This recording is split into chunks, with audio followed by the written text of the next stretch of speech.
na ipo nguvu katika ulimwengu wa roho kwa mtu anayezaa.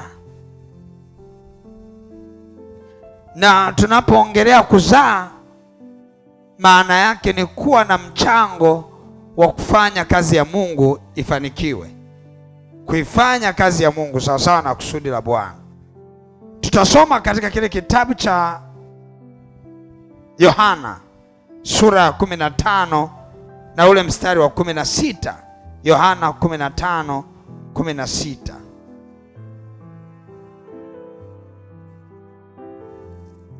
Yohana 15:16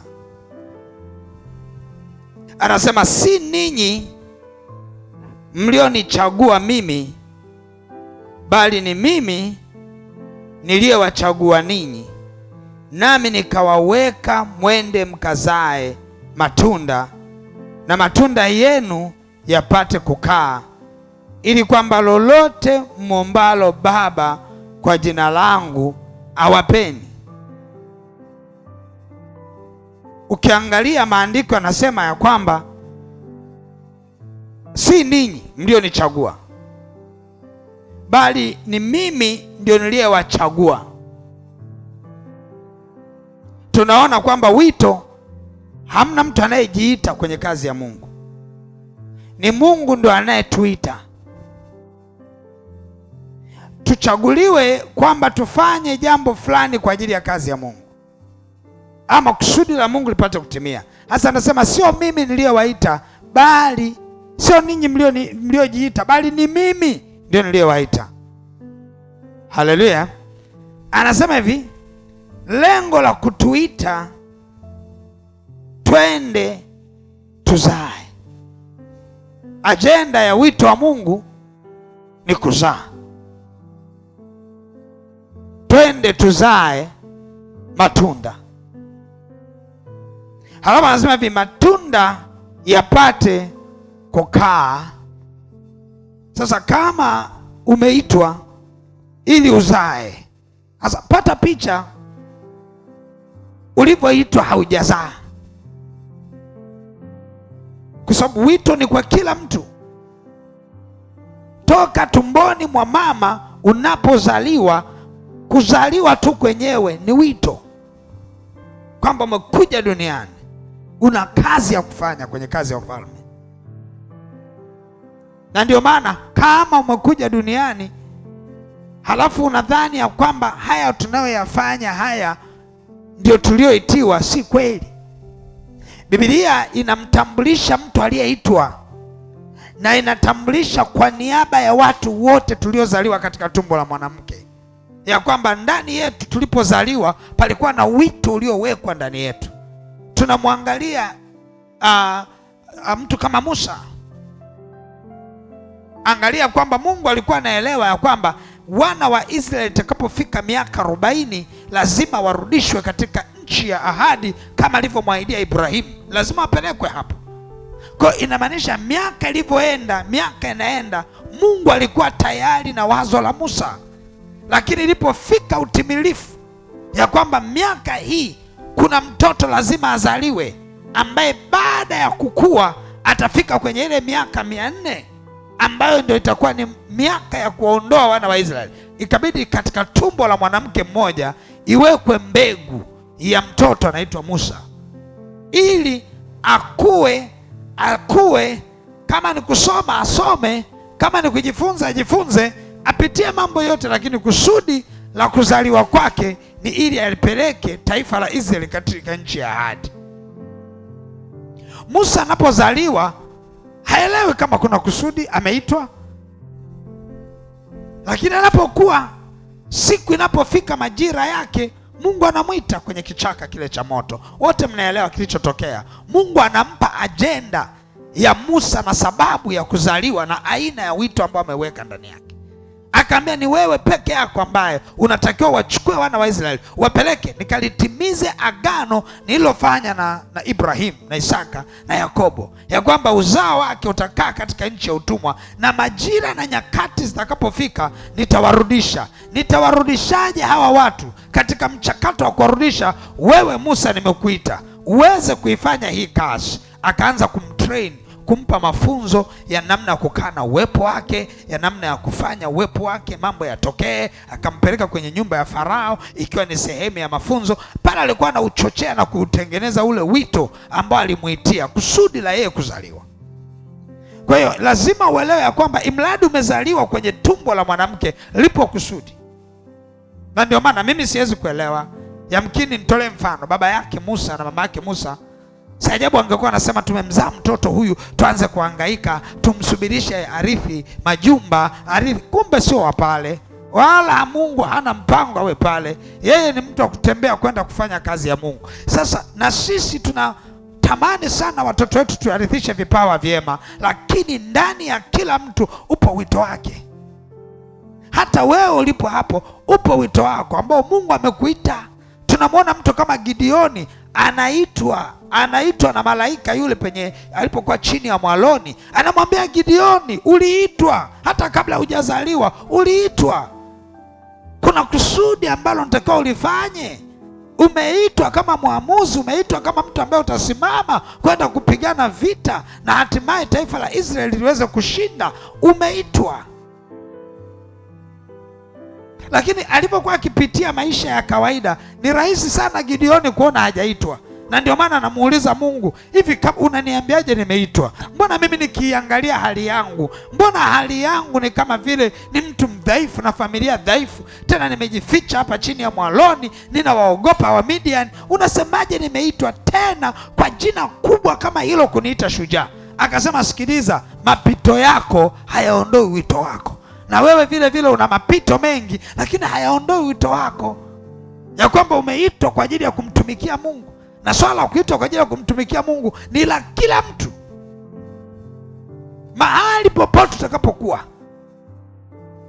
Wewe kama ni bodaboda, wale bodaboda ulionao, kuna kitu Mungu amekuita kwa ajili yao.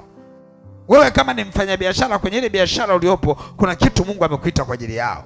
Mahali popote ulipo umeitwa. Kwa hiyo tunaona tunapoyasoma maandiko, Mungu anasema sio sisi, ni yeye aliyetuita. Na ajenda ya kutuita ni ili tuzae, matunda yapate kukaa. Angalia, tukija kwenye ajenda ya kuzaa,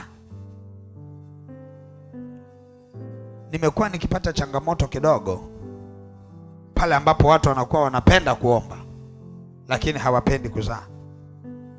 Kwa sababu pale ambapo hujasoma Biblia na kuelewa mahusiano kati ya maombi yenye majibu na kumzalia Bwana matunda. Anasema hivi, nimewaita ili mzae matunda yapate kukaa, ili kila muombalo. Sio kila unaloliomba peke yako, hata kila mchungaji anapokuwekea mkono. Kuna utofauti wa kumwekea mkono mtu anayezaa na kuna utofauti wa kumwekea mkono mtu ambaye hazai. Mtu anayezaa ukimwekea mikono, majibu yake lazima yaje. Mtu ambaye hazai ukimwekea mkono ni ngumu kupokea. Lakini unakuta taifa la watu hawa wa Mungu wenyewe wanaangalia mchungaji mwenye upako. Ninaenda kanisani kwa sababu yule mchungaji ana upako. Sio kila upako wa mchungaji ni wa kila mtu. Mchungaji anaweza akawa na upako lakini akashindwa kukuhudumia wewe, kwa sababu kama mchungaji ana upako akaweka mikono kwa mtu asiyezaa, Biblia inasema hivi, kama hauzai huwezi jibiwa maombi. Kuna muunganiko kati ya kuzaa na kuwekewa mikono na kupona. Okay, tumeitwa ili tuzae, matunda yetu yapate kuonekana. Swali linakuja, kama hauzai nini kinatokea? Maandiko yanaeleza nini kwa mtu asiyezaa? Tunafungua katika kitabu cha Yohana pale pale sura ya 15.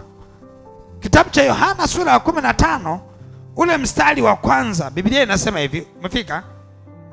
Mimi ndimi mzabibu wa kweli na Baba yangu ndiye mkulima. Kila tawi ndani yangu lisilozaa huliondoa, na kila tawi lizaalo hulisafisha ili lizidi kuzaa. Haleluya. Kila tawi lisilozaa huliondoa, lakini lile tawi linalozaa husafishwa ili lizidi kuzaa sana.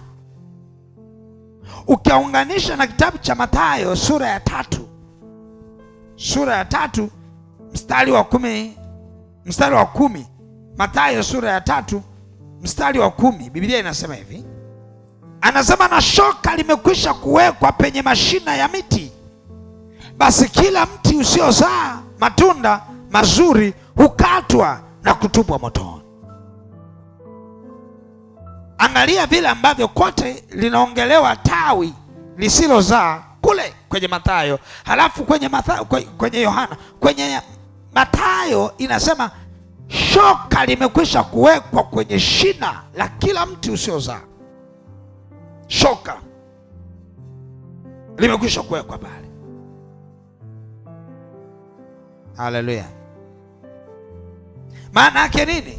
Ukiendelea kusoma hapo unakuta mfano unaelezwa ya kwamba je, huu mpapai unazaa ama hauzai? Mkulima anasema, Mungu tunaomba uache tuangalie kama utazaa, endapo kama hautazaa basi ukate. Akasema basi nimekwisha kuweka shina, shoka kwenye shina, endapo hautazaa na ukata.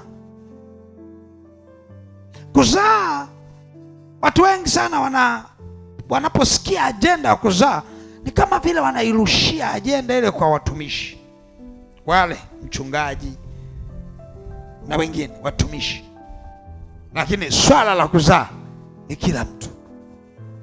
Haleluya. Swala la kuzaa ni kila mtu, kwa sababu mahali ulipo, mahali ambapo mtu yupo, ni lazima mahali hapo jambo la kimungu litokee, ndio kuzaa. Labda niulize kitu kimoja, wewe ambaye unafanya shughuli mbalimbali hivi, mahali pale ambapo unafanyia wewe shughuli, kuna watu wameokoka kwa ajili yako? Swali linakuja, okay, wewe ni tasa ama wewe unazaa? Ni swali ambalo mtu lazima ujiulize, kwa sababu kila unachokifanya lazima kizae na kimzalie Bwana matunda. Angalia, kuna kuzaa kwa aina nyingi sana.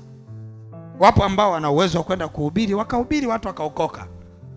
Watu wakiokoka, umezaa. Na swala la kuhubiri na kumwongoza mtu sala ya toba lipo mikononi mwako, sio lazima mchungaji awepo. Mahali popote utakapoenda ukamhubiria mtu habari njema za ufalme wa Mungu, akisema nipo tayari, unamwongoza sala ya toba hapo hapo, kwa sababu katika ulimwengu wa roho inakutaka wewe uzae, umzalie Bwana matunda. At least basi uwe na watu 3-4 ambao wameokoka wiki hii au mwezi huu kwa ajili yako. Wao umewaongoza sala ya toba na kuwafanya waokoke, at least basi hata 3-4 katika kila mwezi. Okay, matunda ya kuzaa. Tunapoongelea kuzaa, haimaanishi sana kwamba lazima mtu aongozwe sala ya toba, lakini kupeleka taarifa njema za ufalme ndio kuzaa. Kwa sababu kuna mtu mwingine unamhubiria leo lakini haokoki leo. Kuna watu wengine ambao tuliwahubiria, unaweza kumhubiria mtu mwingine. Kwa mfano, unaweza kukuta mtu ameingia hapa kanisani moja kwa moja akakaa kwenye kiti akasema mimi nahitaji niokoke. Unauliza, huyu habari za wokovu amezipata wapi? Mbona hatujawahi kumuona? Ujue kuna mtu mwingine alishapanda mbegu huko ya neno la Mungu, lakini huyu mtu hakukubali. Siku alipopitia changamoto akakumbuka yale maneno aliyokuwa akiyasikia, ambao ule mtu alishaongea, akaondoka, akajua hawa watu wamegoma kuokoka. Kumbe tayari mbegu ilishaenda. Siku ikifika unakuta huyu anaingia kanisani, asa mimi naomba niokoke. Mnamuuliza, wewe umejuaje mambo ya wokovu na hatujakuhubiria? Kuna mtu kule alikuwa ameshapanda mbegu, alishamzalia Bwana matunda, lakini huyo mtu akija hapa kazi yake ni kuokoka tu. Kwa usikate tamaa, na wala dhana ya kuzaa isije ikaondoka mbele yako pale utakapokaa na watu ukawahubiria halafu wasiokoke, au ukakaa na watu wakakuhubiria ukawahubiria wakakutukana. Usije ukasema sasa kazi ya Mungu nimeifanyaje, mbona sijazaa? Na kuhakikishia kuna watu wanaweza kawa nasikia wanatukana, Usidhani hiyo mbegu haijaachiwa, imeshaenda kwenye moyo wa mwanadamu. Neno la Mungu ni kama sumaku, atatukana sasa hivi, akifika kulala linaanza kufanya nini? Kujirejea. Sawa sawa. Akikaa anaanza kusema hivi, yule mtu alikuwa anaongea nini? Yule mtu alikuwa anasema nini? Hivi yule mtu alisema Yesu anaponya? Kwa sababu ni mzima kipindi hicho, ni rahisi akakutukana. Siku akiumwa anaanza kumkumbuka Yesu aliyemsikia miezi 3 iliyopita kwamba anaponya. Anaanza kuuliza huyo Yesu ni wa namna gani? Anaanza kuangalia yule mtu ni wa namna gani? Yule mtu ni aliokoka kanisa gani? Hata kama hajui ni kanisa gani, lakini atatafuta kanisa la watu waliookoka, ataenda kumkumbusha Yesu uliyemhubiri wewe. Atasema nimekuja kumtafuta Yesu anayeponya. Nilimsikia mahali ya kwamba anaponya. Kwa wewe huelewi na unadhani ulishamaliza kazi yako. Ulidhani ya kwamba ulichokihubiri hakijafanya kazi. Kumbe baada ya miezi 3 ile mbegu inaenda kuonekana. Ni kama vile mbegu inavyopandwa kwenye ardhi. Mahali penye ambapo umepandwa mbegu karibuni, unaweza usiodhani ya kwamba pana mbegu chini. Baada ya miezi 2 unakuta kuna punje ile nini inaanza kutokeza namna hii. Ujue kuna mtu aliweka mbegu. Hata wewe unapoenda kuhubiri, sio lazima mtu okoke siku hiyo hiyo. Kazi yako ni kuweka mbegu na kumzalia Bwana matunda. Hubiri kana kwamba watu wote ukishaondoka hapo nyuma wataenda kuokoka. Unaambia mimi najua nimeshaweka mbegu hapo, watu watajuaga wao wenyewe, lakini najua nimeachilia mbegu. Ipo siku watasema ndio kwa Yesu ndio mhubiri. Na unapoenda kusema habari za Yesu, Yesu mwenyewe huwa anajitangaza mwenyewe. Anatafutaga tu kumpeleka kwa kupitia neno lake. Akifika pale anajidhihirisha mwenyewe. Na ndio maana Biblia inasema tunaokolewa kwa neema. Unaweza kuwa umemhubiria mtu lakini sio neema yake siku hiyo kuokoka, lakini ipo siku ile mbegu itakapozaa, neema ya Kristo Yesu itaingia na kumfanya aseme ndio, na aseme nataka niko tayari kuokoka. Kazi yako wewe ni kulitangaza neno, habari njema za ufalme wa Mungu. Kuna nyakati unaweza ukafika ukamaliza mwenyewe. Kuna nyakati unaweza ukajikuta huwezi kumaliza. Haleluya. Unamwambia ndugu, sikia, mimi naomba nisiongee mambo mengi, nikukaribishe kanisani, nikumzalia Bwana matunda. Unajua, unaweza kukuta mahusiano yaliyopo kati ya maombi kujibiwa na kuzaa. Kuna wengine wana juhudi kweli kwenye maombi.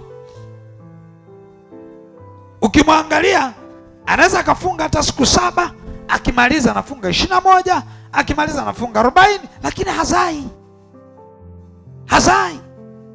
Yaani wewe uliofunga siku 40 uko nyumbani tu unaombea tu, Mungu nakuomba, Mungu nakuomba, umefunga. Ni tofauti na mtu anayeondoka akaenda kuwaleta watu 5 kwa Yesu, halafu akaingia kwenye chumba cha maombi kwa dakika 1 akisema tu Baba asante, tayari ameshawaponya watu 20.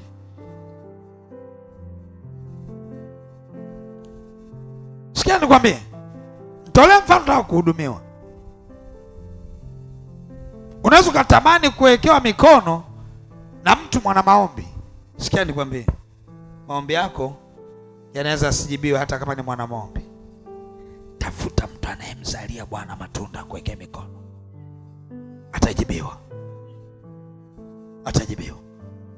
Watu wengi ni wana maombi, watu wengi wanaomba, lakini hawajui connection kati ya kuomba na kuzaa. Connection kati ya kuomba na kuzaa. Watu wengi wako busy na mambo yao. Ukimuuliza wewe kazi yako ni nini? Ona shetani anavyopotosha. Muulize wewe kazi yako ni nini? Atakwambia mimi nafanyia kwenye kazi ofisi fulani. Okay. Na wewe ni nani? Eti bwana mkubwa. Wewe ni nani? Unafanya kazi gani? Ufundi wa ujenzi, si ndivyo?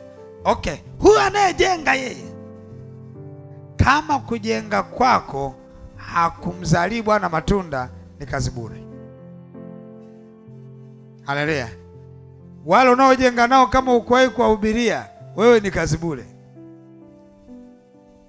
Kila unayekutana naye lazima apokee habari njema ya ufalme. Tunataka tumrudishe yule Yesu anayekaa ndani ya vinywa vya watu. Tumrudishe yule Yesu anayekaa ndani ya vinywa vya wapendwa, kuwahubiria watu wengine habari njema. Na ndio maana unakuta watu wengi wana matatizo, wanashughulikia matatizo kwa matatizo. Lakini nataka nikupe siri moja siku ya leo. Amua kubadilika kutokuyashughulikia matatizo yako. Hebu nenda kamzalie Bwana matunda, kuliko kukaa na kusema. Unajua mtu mwingine anakaa anasema kiuno kinauma, basi anakaa nyumbani na mnaye anasubiria hicho kimechoma, hicho kimechoma, hicho kimechoma. Oh, jioni imefika, asubuhi kimeanza. Sikiliza nikwambie, hebu achana na kuangalia kinachoendelea, angalia. Ondoka, achana na kichomi. Hebu nenda barabarani, anza kuhubiria watu. Jamani, Bwana Yesu asifiwe, Bwana Yesu asifiwe. Rudi jioni kama utaona kichomi tena. Huwezi ona kichomi. Kuna mtu mmoja anaelewa? Utakapoamua kugeuka na kuanza kumzalia tena Bwana matunda, kuna vitu vitakuwa ni historia. Biblia inasema utafute kwanza ufalme wa Mungu na haki yake, mengine tazidishiwa. Lakini watu tuko bize kutafuta mazidisho, lakini kumbe tulitakiwa kwanza tukamzalie Bwana matunda. Swali linakuja, wewe unamzalia Bwana matunda kwenye kona gani? Sasa naomba nikwambie kitu kimoja, watu wengi hawajui namna ya kuzaa. Ngoja nikupe siri. Hivi unajua kwamba ratiba zilizowekwa kanisani, ingawa zimewekwa na watu, lakini sio ratiba za watu, ni ratiba za Mungu. Tuko sawa? Tuko sawa? Ukifanya jambo lolote kufanikisha ratiba ya Mungu, tayari umeshaanza kumzalia Bwana matunda. Uelewe kabisa kwamba meeting za idara, vijana leo wanakutanika, sawa sawa, wamama wanakutanika. Yaani ile tu kwamba we uko pale, ile umefika tu kwenye ile kikao cha vijana ama cha wamama, tayari umeshazaa matunda. Tunda la kwanza ni kuifanya ratiba ya Mungu ifanikiwe, kwamba siku hiyo kikao kipo si kwa sababu watu wapo, na moja ya watu si wewe upo, wewe ndio uliyefanya kikao kiwepo. Ile tu kwamba umefika, tayari umeshaanza kumzalia Bwana matunda kwenye kikao ile. Kwanza tu kusema jamani, mimi naomba nichangie, mnaonaje kwenye hii ishu yetu ya vijana ama ishu yetu ya mama, tufanye hivi ili jambo litimie, tufanye hivi na hivi. Yaani ile tu kuongea tu vile, kufanya jambo linaloendelea kwenye hiyo idara lifanikiwe, tayari ushaanza kumzalia Bwana matunda. Lakini kuna watu ambao huwa wanashindwa kufanya muunganiko. Unakuta ameenda kwenye idara, halafu amekaa zake namna hii, yaani kama ameisusia idara. Jamani, kwa wapendwa, tunauliza tufanyaje? Na wewe sema mimi naunga mkono yote yanayoendelea, naunga mkono. Sikia nikwambie, kuna watu siku watakuja unga mkono nyumba yako ikiwa inaungua, wataunga mkono endelee kuungua. Maana yake nini? Kama unaweza ukaunga mkono jambo la Mungu lisifanikiwe, na unaunga mkono na una uwezo, unaunga mkono, ipo siku watu na wao watakuja kukaa kwenye harusi ya mtoto wako. Jamani, michango sasa tunaunga mikono, mchango wa familia uliotolewa, na sisi tunaunga mkono huo huo.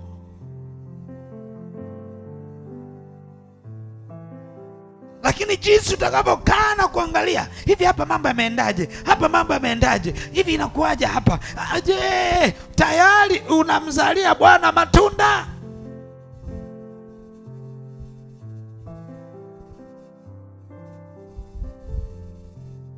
Idara, mnanielewa? Viongozi wa idara, mnanielewa? Nyinyi viongozi wakubwa hapa, naomba niwaulize, hivi mnajua hamna kitu kikubwa kigumu kama kuwa kiongozi wa juu? Najua mnakutana na changamoto na muda mwingine unakuta una msimamo, alafu kuna mwingine huko tu kavalishwa pepo, anataka kuchallenge msimamo wako. Hamjawahi kukutana na mambo kama haya? Alafu unaweza kukutana kila jambo zuri unataka kulifanya watu wanalipinga, alafu lile baya wanataka liende. Alafu kikaa hivi unasema jamani, mimi sitaki lawama. Ukikimbia lawama kwenye kazi ya Mungu, ipo siku watu watakimbia lawama kwenye kazi yako. Unanielewa? Usiogope lawama. Mkurugenzi, unanielewa? Usiogope lawama, usiogope kuzomewa, usiogope kutukanwa. Ujue kila tusi unamzalia Bwana matunda, kila zomeo unamzalia Bwana nani? Simama, kemea vitu. Sema kama mkurugenzi, ninakemea 1, 2, 3. Unamzalia Bwana matunda. Ukisema sasa mimi nikiongea watu wataniona mimi, wataniona na kimbelembele, wataniona mbaya, unajua unakosana na Mungu ili uonekane mzuri kwa wanadamu. Hujamzalia Bwana matunda. Unaotaka kuonekana nao wazuri, kesho na kesho kutwa ukifa, ukutane nao mahali popote kwamba wamekaa gaitini, basi watakupendelea kwamba hey, jamani blessing Peter. Hawana, hayupo hata mmoja kwenye gate, hamna hata mmoja unataka kuonekana naye mzuri. Ni wewe na Mungu. Na si ajabu anayekuvuta nyuma hata mbinguni ukutane naye. Ukizubaa unaweza kujikuta wote mko huko kuzimu. Lazima ujifunze kuzaa matunda. Kuna gharama ya kuzaa. Kuna gharama ya kumzalia Bwana matunda. Kuna nyakati unaongea mambo ambayo unakuta watu wengine hawayapendi. Kuna nyakati unaongea vitu ambavyo watu wengine hawataki kuvisikia. Unajua mwanadamu amejitune. Kuna vitu anataka awe anavisikia. Ukimwambia visipokisikia wala hakuambatani na wewe, lakini imradi unachokiongea kinampa Bwana utukufu, kinamzalia Bwana matunda, komaa ongea, hata kama watakuzomea. Hata Yesu alizomewa, wewe sio wa kwanza kuzomewa. Imradi uzae. Haleluya, haleluya. Unajua ni Mungu aliyokupa nafasi, sio mimi. Ni Mungu aliyokupa. Mbaya sana kuona kama nafasi uliyopewa kuna mtu amekupa.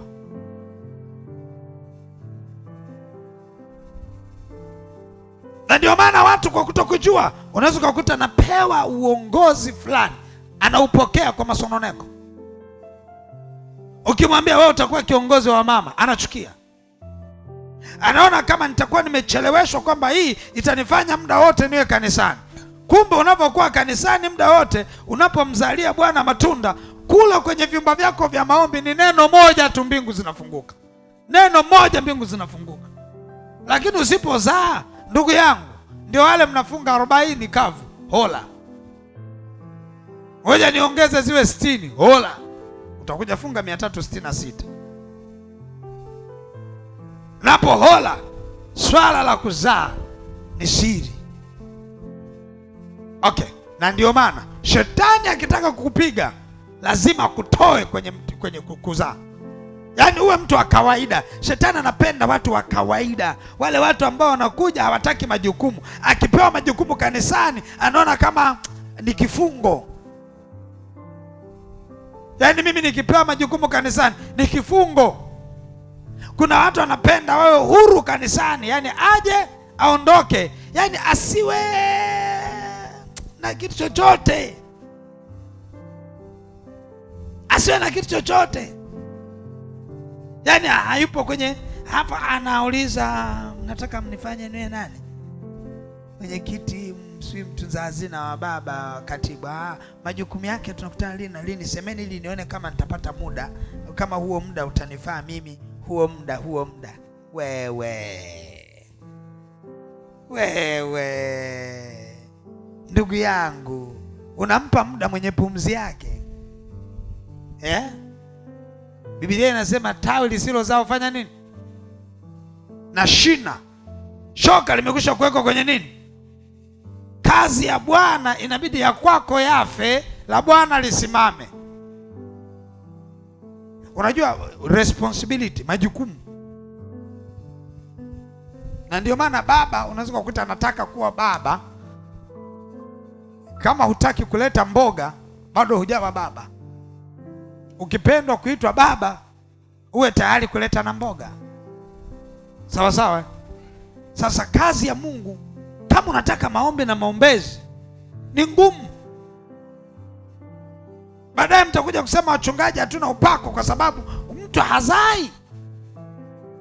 Baadaye watazani Mungu ana upendeleo. Mbona mwenzangu amefunguliwa mimi sijafunguliwa? Wewe unazaa. Wangapi mwezi huu umewaleta hapa kanisani kwa ajili ya kuja tu? Umewaleta watu wangapi? Swali linakuja. Disemba tutauliza kila mmoja. Umeleta wangapi? Jamani, wote walioshuhudiwa na Grace Mayombo, haya wasimame. Haya, walioshuhudiwa na Recho wasimame. Walioshuhudiwa na Rebeka wasimame. Hivyo hivyo. Je, kuna watu watasimama nyuma kwamba waliwashuhudia?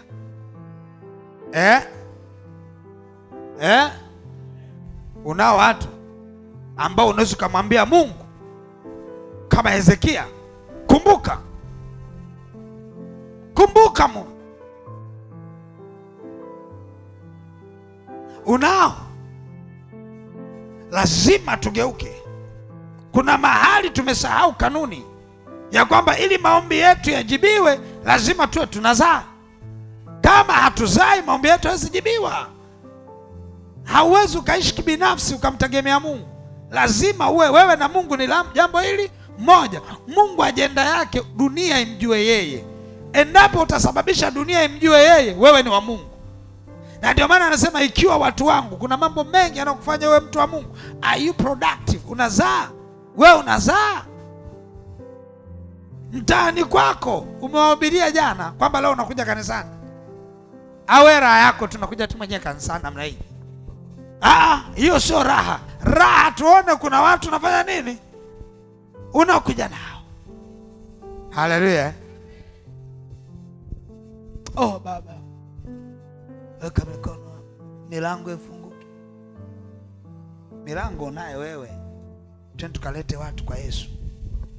Twende tukawahubirie watu habari njema za ufalme. Twende tukawaambie waliorudi nyuma waje tena. Kuna watu unaweza kadhani ya kwamba ni wavivu, watu wamekamatwa huko. Hebu watembelee hata ukaombe nao. Nenda kawatembelee watu.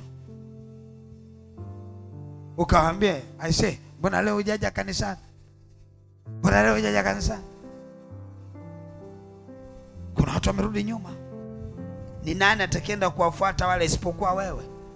Na unajua kila hatua utakayoiweka kwa ajili ya, akasema hivi, ni silaha. Hata katika ulimwengu wa roho imeandikwa katika zile silaha, amesema na miguu ya utayari upatikanayo kwa injili ya amani. Mnakumbuka tulihubiri hapa majuzi wiki iliyopita. Silaha mojawapo ni kuwa na mguu wa utayari kwenda kumzalia Bwana matunda. Hii injili ilikubalika sana miaka ya nyuma. Miaka ya nyuma ulikuwa ukipita, wale watu wa miaka ya nyuma mnaelewa. Mtu aliyeokoka wa miaka ya nyuma alikuwa anafundishwa masomo haya mara kwa mara. Ndio maana akikutana na mtu yoyote lazima, yani mimi nishakutanaga na watu wale enzi hizo. Anakuuliza umeokoka? Ambaye nimeokoka. Aambia unasali wapi? Nasali sehemu fulani kwa mchungaji nani. Yani hakuachii. Anaangalia mtu anaweza kusema umeokoka uko kanisa fulani, kumbe hata uko umeshaanguka kiroho. Anakufuatilia. Haleluya. Ni lazima ujue namna ya kuzaa na umuhimu wa kuzaa. Usiache mtu apite mbele yako bila kumsemesha neno la ufalme. Mwambie nataka niongee na wewe dakika moja. Mpendwa, mbona siku hizi tukuoni kanisani? Ama mpendwa, unajua kwamba hapa kanisani hapa pana kanisa? Unajua kwamba pana mahubiri hapo? Unajua kuna neno linahubiriwa la ukweli kabisa? Unajua pana nguvu za Mungu zinazookoa na kuponya hapo? Hebu njoo. Unajua changamoto huwa tunaona watu ambao ukimwangalia kwa nje ukiona amependeza, unaweza kadhani amhitaji Yesu. Sikia nikwambie, kuna watu usafi ni maisha yao, ni asili.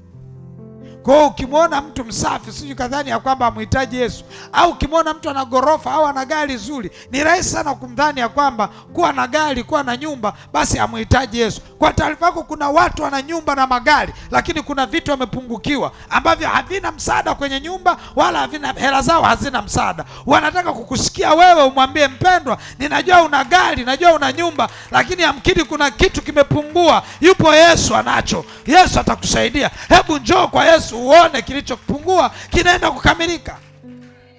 Lakini kuna watu wakipita wakiona nyumba nzuri wanaogopa kabisa. Sasa hapa bwana, hata ukimtangaza Yesu hapa, kwani anahitajika hapa? Mbona pana nyumba nzuri? Unaenda kwenye vibanda banda vile ambavyo nyumba inakaribia kuanguka, unakakuta kama mtu ndio unakangangania yako. Sasa twende kwa Yesu, twende.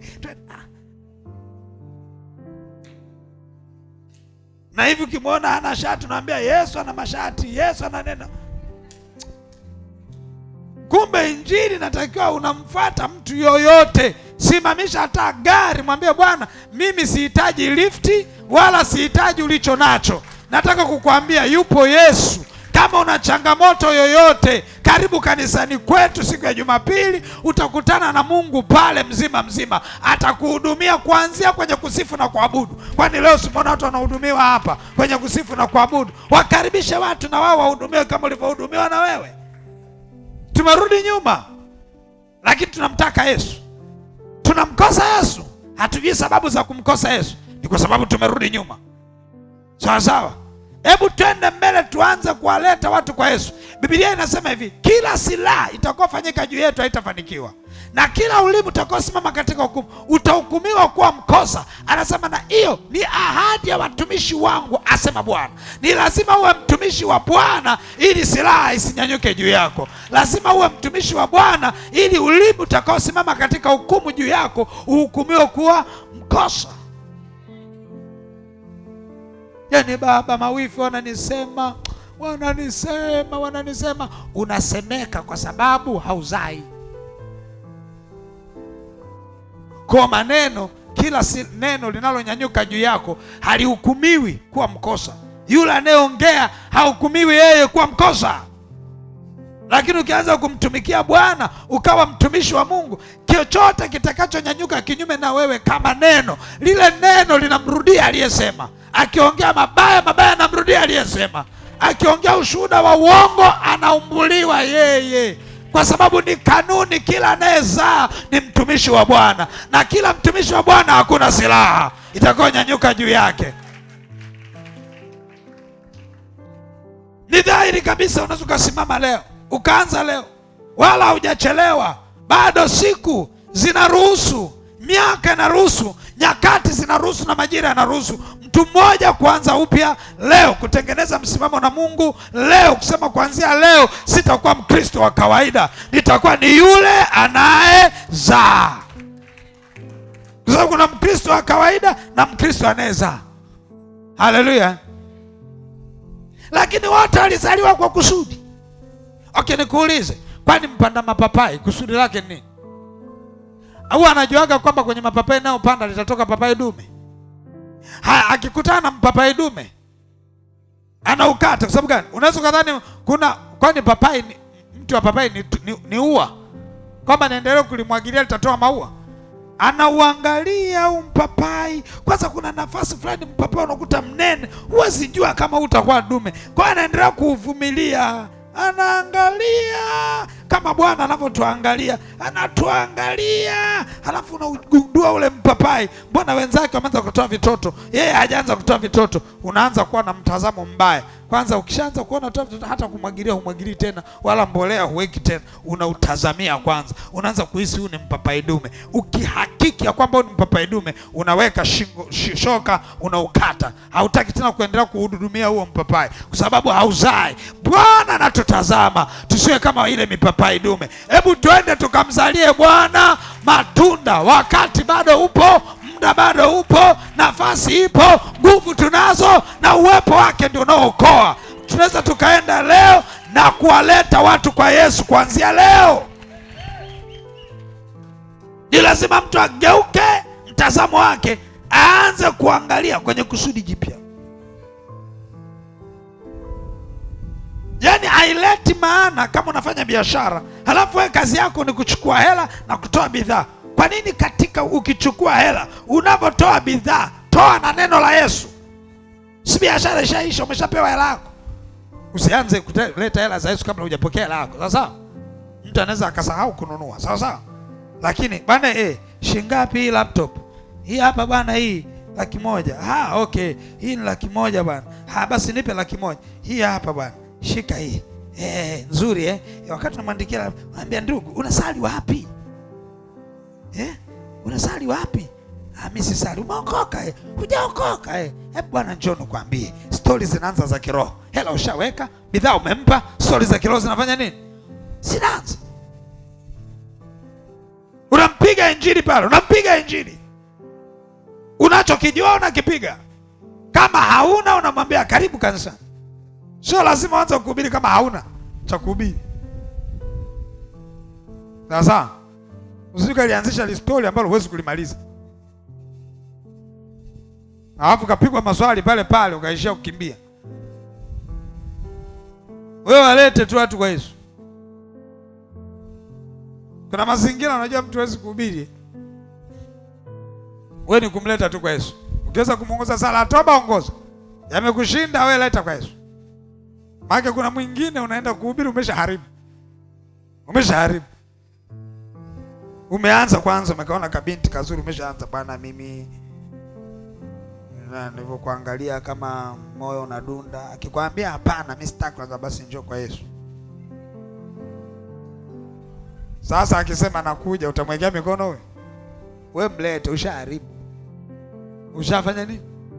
Lete tukusaidie kuongoza sala, kwa sababu ukimwekea mikono anaweza akakimbia. Tulie. Si ni wewe ulianzisha stories za ajabu ajabu, sasa mmemaliza vizuri. Sawa sawa. Mlete kwa Yesu. Sawa sawa. Ukimleta kwa Yesu akiokoka vizuri, atakumbuka wema wako. Huwezi jua anaweza akakutunuku kwamba sasa twende kanioa. Mlete kwanza kwa nani? Kwa Yesu. Atakaswe kwanza na damu ya Yesu. Huwezi jua. Haleluya. Huwezi jua. Unaweza kumleta mtu kwa Yesu na akasimama vizuri. Si kama Mihayo alianza kumleta pili, kamtunuku.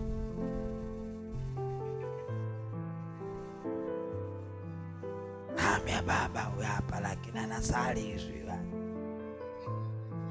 Kaambia mlete. Yaani baba roho yangu inalia puku. Mlete sasa. Alipokuja si huyo pili amesimama, kasimama mazima. Mlete kwa Yesu. Swala la kuzaa, wapendwa, na kuhakikishia ukishaanza kuzaa, kuna mambo uliokuwa ukiyaombea kwa muda mrefu utaomba tena. Kuna watu baba kimerudi tena. Baba kiliacha jana, leo kimerudi. Alafu kama usiku kikarudi, saa 7 hivi kikarudi. Ulikuwa wapi? Nenda kahubiri. Ndio maana vinarudi. Umekaa tu unasikilizia kichomi saa 4, unakisubiria kichomi saa. Wewe nenda kahubiri. Hivyo vitu vyote utazidishiwa. Moja ya kuzidishiwa ni uponyaji, moja ya kuzidishiwa ni kufunguliwa, moja ya kuzidishiwa ni kutiwa nguvu. Kuna nyakati ukisimama namna hii na Yesu, kuna mikataba ya kifamilia inakuachia. Ukishaanza kuzaa, kuna makorokoro ya familia yanakaa mbali na wewe, hayakuwezi. Lakini muda mwingine unakuta familia, mapepo ya familia yako na wewe. Kwa sababu gani? Uko idle, ufanye kazi, umezubazuba tu, upo tu. Mwambie jirani yako, kataa kuwa upo. Kazae tena, udhamirie kwenda kuzaa. Maanake mtu mwingine anaenda kuzaa hata hajijui kama anazaa au ni sababu ya kuzaa. Ni kama vile binadamu nakuta tu katika tembea yake kapata mimba. Lakini mimba hajui hata ya nani, hajui yaani akienda kuzaa ni kama anaona kama anazaa tu. Hakupanga hata hiyo mimba, imekuja tu. Hata katoto kakija ameshazaa na kaangalia. Utazania sio kake. Kama kamesingiziwa hivi. Hata kakiwa kananyonya na kaangalia tu.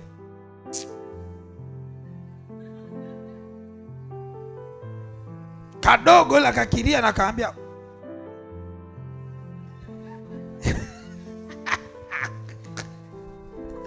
ujue haka amekazaa tu kwa bahati mbaya. Sawa sawa. Lakini hiyo hatutaki kwenye kazi ya Mungu uzae kwa staili hiyo. Tunataka udhamirie kwenda kuzaa. Kama mtu aliyo kwenye ndoa yake anasema sasa nataka kuzaa, na wewe ujue unaenda kufanya nini?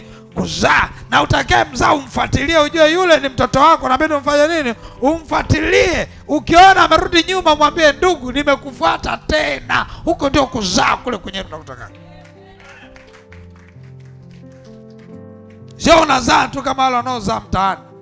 Unamleta, ukishamleta una time naye tena.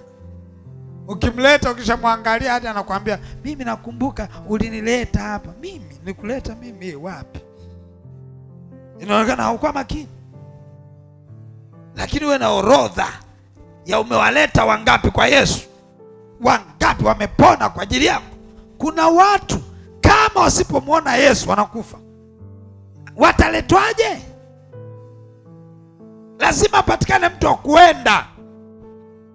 Biblia inasema wataendaje wasipopelekwa? Lazima wapo wengine wanaoweza kwenda, waende, ambao hawatashindwa kwenda, wawachukua walicho nacho kwenye biashara zao, kwenye ajira zao, wawapeleke wanaoweza kufanya nini? Kwenda. Mtu akiokoka, wote mliosababisha mnakuwa mnabeba thawabu. Wote mliosababisha mnabeba nini? Thawabu.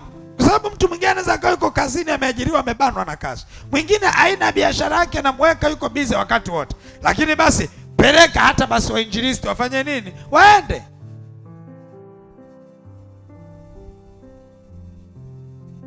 Na bahati nzuri siku hizi kumtumikia Mungu, Mungu amerahisisha.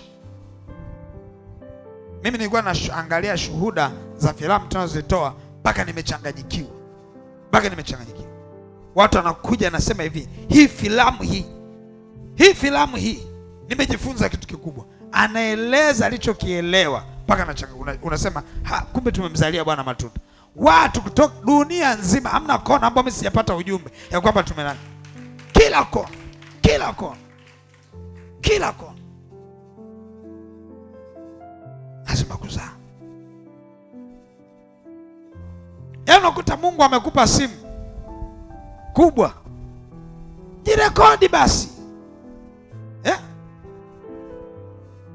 Jamani, Bwana Yesu asifiwe. Bwana Yesu asifiwe. Ninaitwa mtu fulani, mnaniona nimependeza hivi, huyu ni Yesu, na mimi nasali sehemu fulani. Karibu sana, ukitaka kuja kesho kuna ibada, njoo utapokea uponyaji, utapokea uzima. Yesu anaponya, ukasikia neno la kufunguliwa. Karibu, njoo. Wewe utakaye kuja niandikie kwamba unakuja, njoo. Unatuma kwenye status. Sasa unatuma si kwenye Facebook, si kwenye nani? Hujamtumikia Mungu bado. Unaangalia, unakuchungulia, unakuta watu 20, watu 40, watu 50 wamesoma, wamefuatilia. Ukifanya hivyo mara kwa mara, utakosa 3 4. Na kipindi hicho huko unafanya bado hapa mtaani unafuatilia. Kwa nini usimzalie Bwana matunda? Utazaa. Ndio maana simu nyingine unakuta umenunua leo, kesho umetumbukia chooni, kwa sababu haizai. Mara imepasuka, sio kioo kimeingia wino, unaangalia huoni, kwa sababu simu yenyewe haizai. Hamna cha maana, inakatwa. Na kwa sababu hazizai, mwingine akipata tu shida kidogo anaenda kuuza simu. Nyinyi mnauza simu, mtakuja uza hadi wake zenu. Tabia inaanza hivi kabisa. Utakuja beti uza hadi watoto hivi. Unauzaje simu? Yaani unauzaje simu? Unauzaje simu? Kwa hiyo na maisha ilikuwa haifanyi kazi ya kumzalia Bwana matunda, mpaka yuza. Kuna historia ya huduma yangu nilishawahi sikia pia hapa. Kuna mtu alishaenda kuuza Biblia. Mnakumbuka? Hapa mbuto. Msikati. Ni hapa. Wangapi wanakumbuka? Afadhali kuna mashahidi 3 4. Hapa nimembana mtu. Niko na changamoto. Kwa nini nimepitia changamoto kwa cha rahisi cha kuuza Biblia? Hivi mtu unauliza huyu siku nyingine hata kiuza kichwa usishangae. Unauzaje Biblia? Ina maana hii Biblia haina kazi ya dharura ya kila siku. Mbona uuze vitu vingine? Kabisa yaani unatembea nauza Biblia. Hivi na aliyenunua alikuwa hapa Ni wanje? Wa hapa.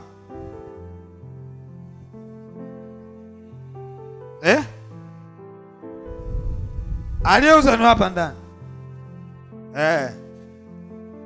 Akaondoka hapa akaenda huko, sasa akapewa uongozi wa kanisa. Hivi unakuwa kiongozi wa kanisa, umeingia kwenye historia ya kuuza Biblia, unasambaza roho gani? Unakuta kanisa zima limeuza.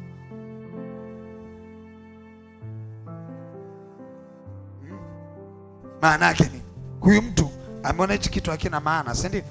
Wewe unauzaje simu? Kama simu unaitumia kuwasiliana na watu waje kanisani, unatuma status, unatuma sio wapi, yaani ile Ijumaa mosi iwe ni ya heka, watu kutangaza ibada, kesho inaendeleaje, watu kutuma shuhuda, vile vipanda navyo vituma Msimba, unavituma kwa rafiki zako. Ndio kumzalia Bwana matunda, ndio kuzaa.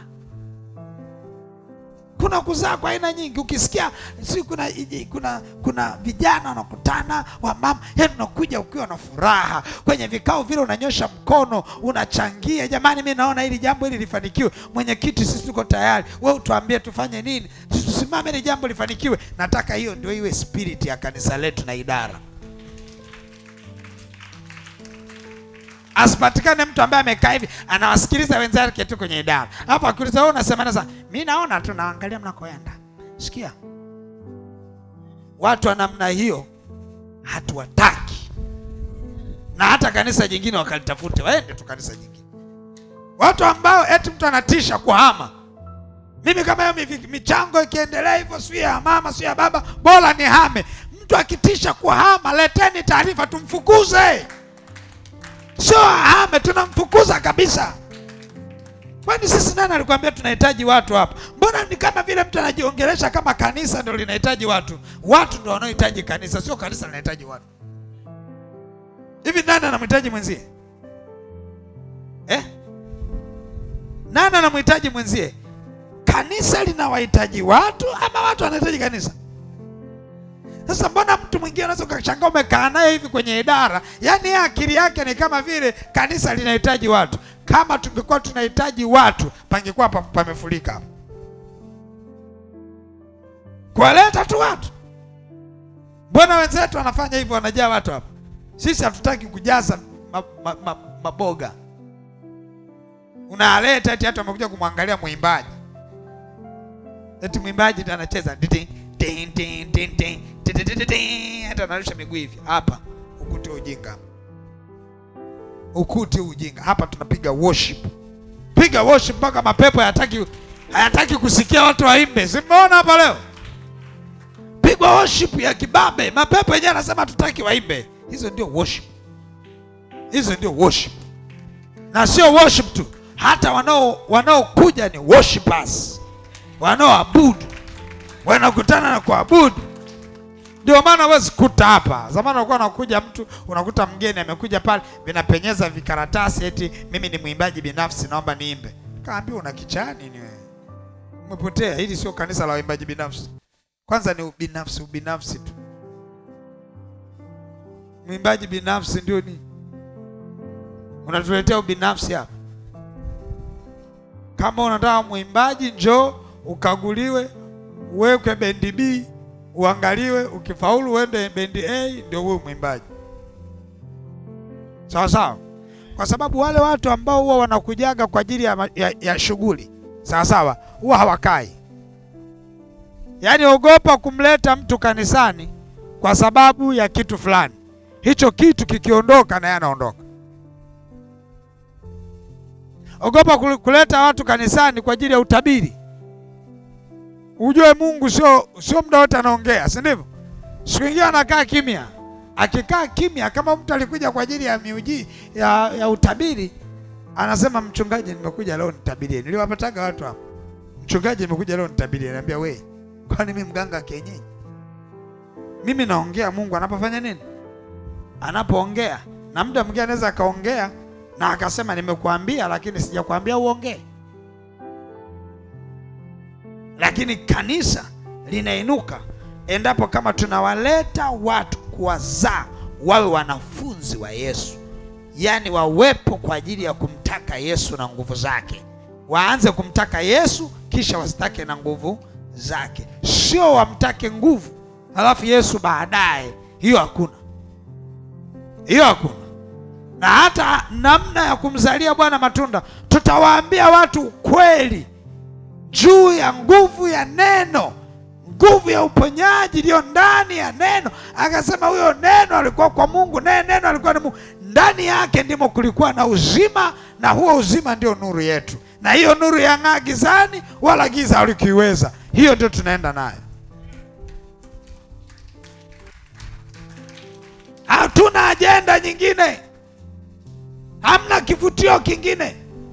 Kivutio kanisani ni neno la Mungu. Kivutio kanisani ni kusifu na kumwabudu Bwana. Kivutio kanisani ni maombi na sadaka. Ndio vivutio vya kanisa.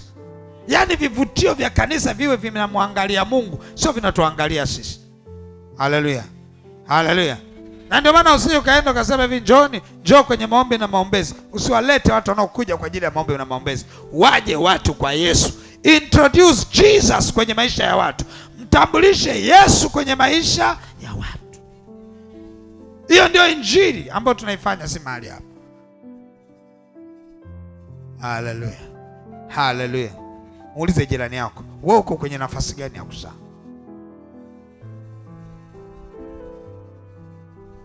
Mwambie. Jadili. Usifanye kama maigizo. Jadili naye, muulize, wewe kwenye nafasi gani ya kuzaa? Mwambie mpaka sasa kuna mkakati gani wa wewe kuzaa? Usiseme mimi naimba. Sikia. Kwani wakati unaimba si hatuchezi?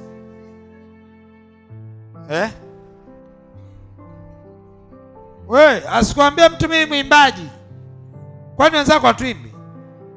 Wewe ukiimba sisi tunaitikia, si ndio? Si wote tunaimba? Sasa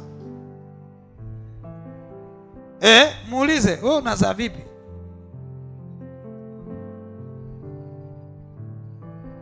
Mwambie una plani ya kuleta kwa Yesu watu wangapi? Anasemaje? Mbona mmejikausha? Amesema wangapi?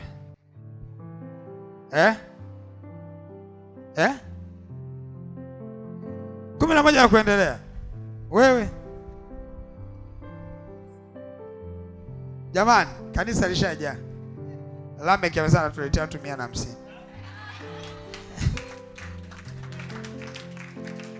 Kwa hiyo tupambane kuongeza viti. Lamek tu washajaa. 150 wa Lamek. Yaani Lamek ukinipa watu 150, wala siwaweki hapa na kujengea kanisa lako pale cheka na kuacha uendelee kualea. Na kuweka pale watu 150 mwaleta. Mwanzo nitawachanganya hapa. Hamna. 150 na kuchukulia na kufungulia pale cheka. Yaani wiki moja nanunua kiwanja, najenga kanisa, naambia hapa HVC cheka mchungaji Lamek. Wewe 150, si kanisa tayari hilo. Wote 150 wamekaa hapa, wote wameletwa na Lamek na mtu mmoja. Unapaswa kuwa mchungaji kabisa. Unapaswa kuwa mchungaji. Tuone unasema nini. Safi. Naomba kuanzia wiki ijayo zoezi lianze Lamek. Nitakuwa nakuuliza leo wangapi? Leo wangapi?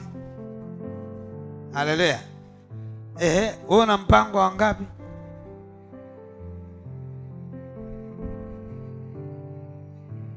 Ishirini. Sawa, ndefuke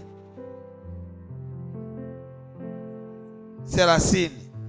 Jamani, kanisa linakuwa. Umeanza moja leo? Amekuja? Yuko wapi? Aliyeletwa na ndefuke? Simama. Ndefuke kashaanza. Simama. Safi kabisa. Amekuhubiria ndefuke mkuja. Barikiwe sana mzee wangu. Amesema nimeshaanza. Mmoja yuko nyuma pale. Haleluya. Nimeanza, mmoja wapi? Na wewe kesho sema nimekuja, na mwingine yuko wapi? Pale. Haleluya. Naomba unielewe. Agenda yetu sio kujaza kanisa. Agenda yetu ni kuwaleta watu kwa Yesu. Sawa sawa? Agenda yetu sio kujaza. Ajenda yetu ni kuwafanya mataifa wawe wanafunzi wa Yesu. Haleluya. Na ndio maana nimekuambia nenda kahubiri, hata asipokuja hapa akaenda kanisa jingine, imradi wewe umemzalia Bwana matunda. Ajenda ni kuzaa. Ajenda ni kufanya nini?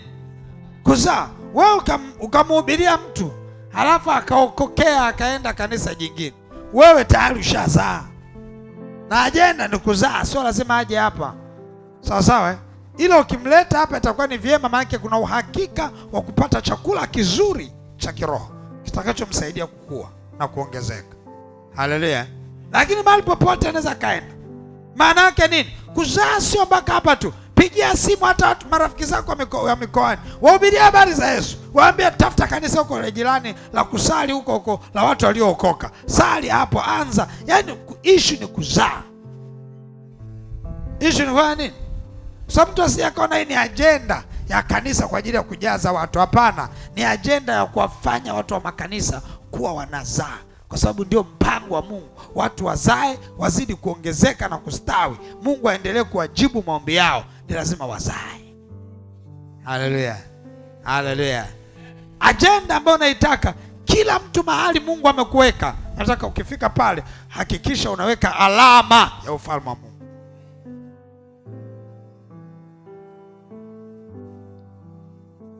Ukiwa mwanafunzi, hakikisha wanafunzi wenzako wajue kwamba kuna Yesu. Haleluya. Ukiwa mkulima, wakulima wengine wajue kwamba kuna nani. Ukiwa mfanya biashara, the same. Wanafanya biashara wenzako wahubirie, usiwache. Haleluya. Changamoto kubwa ambayo naijua inawasumbua mpaka sasa, unakuta sisi wenyewe huko makazini kwetu hatuna sifa njema. Sawa sawa. Yaani unakuta jina la mtu naye mhubiria hapa sio jina analoitwa huko mtaani. Huko mzurumaji, tapeli. Ukihubiria watu lazima na wewe bwana wewe.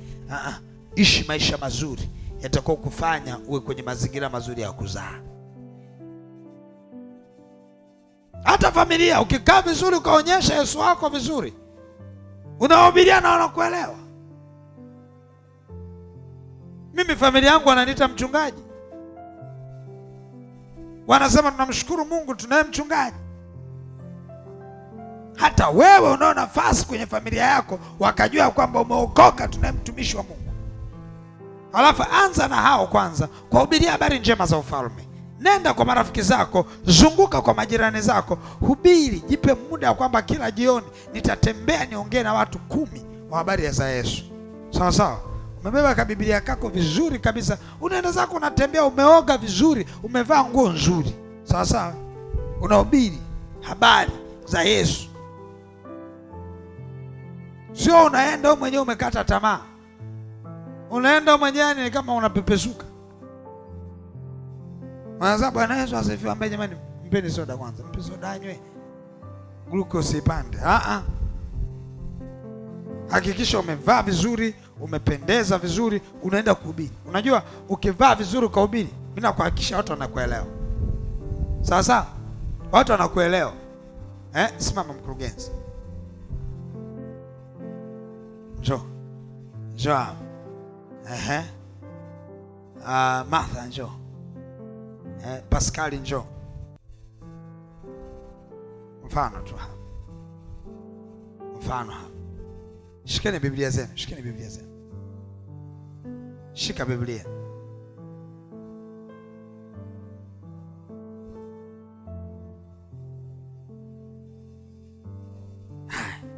Hawa ni marafiki. Wamepanga kwamba jamani, si kila jioni tukimaliza mambo yetu ni lazima twende tukahubiri. Sawa sawa. Twendeni jamani tukahubiri. Vipi hapa wanaondoka ka kikundi haka wanaenda kuhubiri? Utachomoka? Umeona alivyopendeza? Tembeni kama watu 5 hivi. Hao wanaenda kuhubiri. Wanakutana na wewe hapa. Wanakuweka kati. Vipi hapo? Vipi hapo? Kwanza alivyopendeza tu. Akitokea mwanamke kwanza anauliza, "Samani kaka, umeoa?" Basi nitakuja maana najua kuna wengine ndege wafananao huruka pamoja. Akienda akakaona haka, anaona kabinti kabisa, anasema na wewe msiseme tu hizo stori za kuolewa, wewe mwambie wewe njoo kwa Yesu. Sini wewe njoo kwa nani? Ajenda ni njoo. Unaenda mmependeza namna hii, mmeng'aa namna hii, mnaenda. Hebu niambie, mtu nimesimama hapa, mnaanza Bwana Yesu asiwe, sema Bwana Yesu mnihubirie, amina. Kanisa lenu linaitwaje?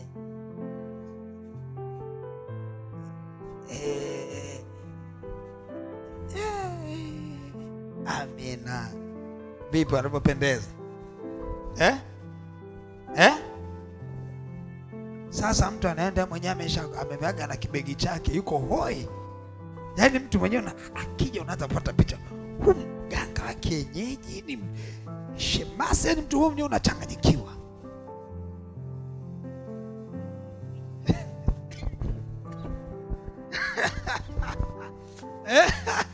Huyu ni mganga wa kienyeji ama nani?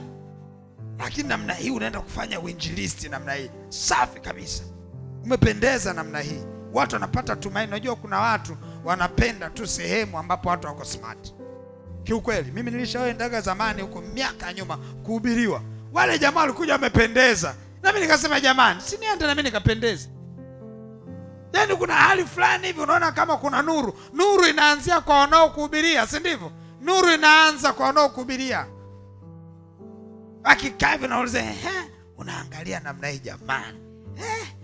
Jamani, anamwangalia mkaka amekula suti ya maana, wadada hapa mabinti wamevaa, yaani unaona kabisa hawa hawana shida. Hawana shida. Anajua, yaani namna hii hata ukihubiria mafanikio, mtu anajua kabisa kuna kufanikiwa. Uongo kweli? Ukiwahubiria kunaye Yesu, unaanza kumwona hawa hata wanavyoonekana ni matunda ya Yesu wao. Uongo kweli? Ukishaenda hivyo, ukikutana na watu 10 na kuhakikishia 5 wao lazima ipo siku utawaona wamekuja. Unaweza kwenda kuhubiri leo usiwaone leo, usikate tamaa. Ni kama mbegu, yaani pata picha ya mbegu inavyotupwa kwenye udongo. Hii siku hiyo haianzi kuota. Ukiona mbegu umetupa, kesho yake imeshaanza kuota hivi na ni muhindi, unajua ni muhindi wa muujiza.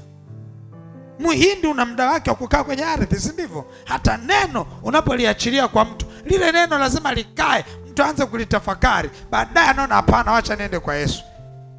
Ukienda kesho na kesho kutwa, nichukueni tu namba yake, mpeni na namba yenu. Kesho na kesho kutwa utashangaa kuambia, unakumbuka ulinihubiriaga mwezi uliopita sio nani? Mimi nashangaa sana, kuna watu tunawahudumia sasa hivi. Zamani mwaka jana tulikuwa tunarusha matangazo yetu kwa ibada zanza tutabanya kwenye redio. Watu waliandikaga namba. Kuna mtu anakupigia anambia, nimekusikiliza redioni. Redio ipi? Kuna siku nilishawaandikaga namba yako. Aliandika. Lakini kama mimi wakati baada ya kuhubiri ningekuwa nasubiria matokeo, inamaanisha siku hiyo yamkini hajanipigia mtu. Kumbe watu wameandika nini? Namba. Siku anakuja kukupigia ndio siku ambayo mbegu imeshaiva. Anakupigia. Kwa mimi naomba mwende kwa staili. Mmeshaona sample? Umeona sample? Na au Lameck njoo na wewe. Lameck kiwa ni msafi wa mwili, lakini wa roho sijasema. Simu kasema sasa mbona baba yeye mwenyewe anasema ni msafi, alafu mbona sasa nimekuambia ni smart. Ni smart au vipi? Namna hiyo. Lameck anakuwaga smart. Unaona namna hii? Yuko smart. Vipi unaenda kuhubiri namna hii? Watu wamevaa vizuri, si ndivyo? Watu wamependeza. Watu wanaenda kuhubiri neno la Kristo. Safi kabisa. Mnaonaje tukianza? Kila mmoja kwa nafasi yake. Sawa sawa, pata muda. Anza kushughulika na kwenye phone book yako. Watangazia habari za ufalme. Kama na mahali anaabudu, mwambie wewe endelea kuabudu huko, ni mahali pazuri, acha endelee kuhubiri huko. Sawa sawa. Tatafute wale ambao bado hawana mahali pa kuabudia na bado hawana Yesu. Sawa sawa. Usiende kumtoa mtu kanisa A unamleta kanisa B. Hiyo sio mafanikio. Kwa sababu kule nako huyo mtu yuko ndani tayari. yuko ndani ya Yesu, unaenda kufanya nini tena? Mwacha endelee kuogelea uzuri wa Yesu. Amen. Tunatafuta wale ambao hawajaijua habari za ufalme wa Mungu. Mungu abariki sana. Mmependeza sana. Mungu abariki sana. Amen. Wangapi mmenielewa? Mmenielewa vizuri? Wangapi wanaweka uamuzi wao leo? Wa kwanza upya. Amen. Mungu awabariki sana. Nami natarajia kwamba baada ya muda tutaona matokeo. Unaweza kusimama sasa.